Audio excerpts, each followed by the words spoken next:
नमस्कार दोस्तों, आप सभी का स्वागत है हमारे यूट्यूब चैनल पे। और एक प्यारा सा भजन सुनाने जा रही हूँ आप सभी को। और कैसे लगता है कमेंट बॉक्स में प्यारा प्यारा सा कमेंट जरूर करना आप लोग। और माता रानी का भजन है, बहुत अच्छा प्यारा सा। आप लोग सुनना, कैसे लगेगा कमेंट बॉक्स में जरूर बताना। बोलो शेरा वाली मैया की जय, बोलो दुर्गे वाली मैया की जय।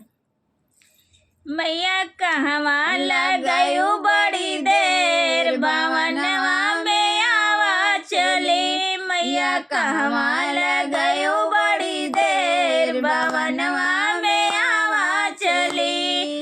आवा चली मैया आवा चली, आवा चली मैया आवा चली।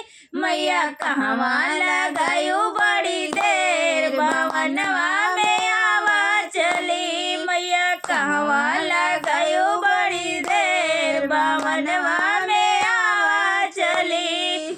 आवा चली मैया आवा चली। मैया कहवा लगायु बड़ी देर, भवनवा में आवा चली। मैया कहवा लगायु बड़ी देर, भवनवा में आवा चली।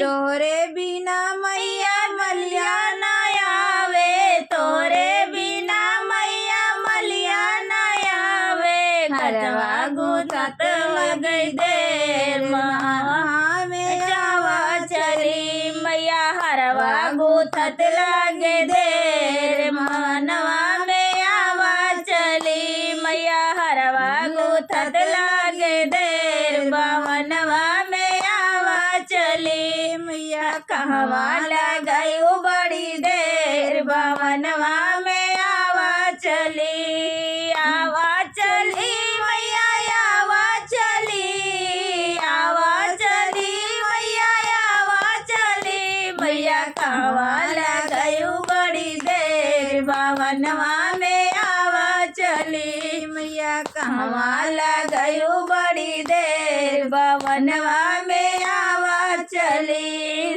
तोहरे बिना मैया कहरा ना आवा, तोहरे बिना मैया कहरा ना आवा।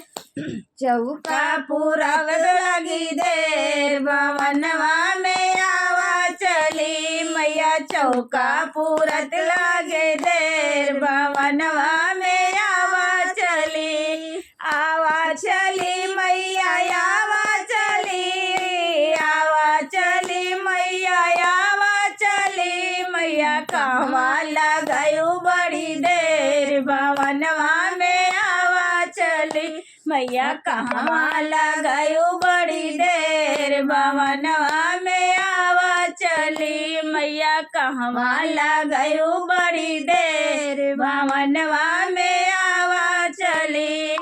तुहरे बिना मैया बज जाना आवा, तुहरे बिना मैया बज जाना आवे। चुनरी सजावत लगी देर, भवनवा में आवा चले। मैया चुनरी सजावत लगे देर, भवनवा में आवा चली। मैया कहवा लगायु बड़ी देर, भवनवा में आवा चली। मैया कहवा लगायु बड़ी देर, भवनवा में आवा चली। आवा चली मैया आवा चली, आवा चली मैया आवा चली। मैया कहवा लगायु बड़ी देर, भवनवा में आवा चली। या कहवा लगायु बड़ी देर, भवनवा में आवा चली।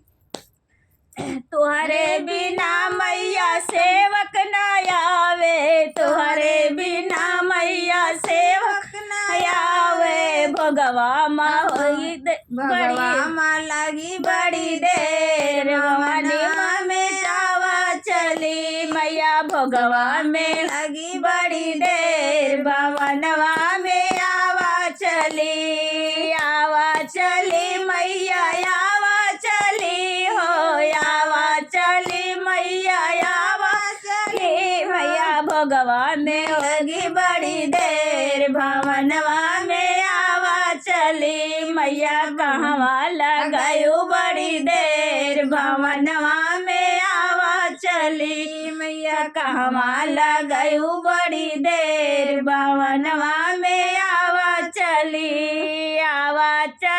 मैया आवा चली हो आवा चली मैया आवा चली हो कहवा लगायु बड़ी देर भवनवा में आवा चली।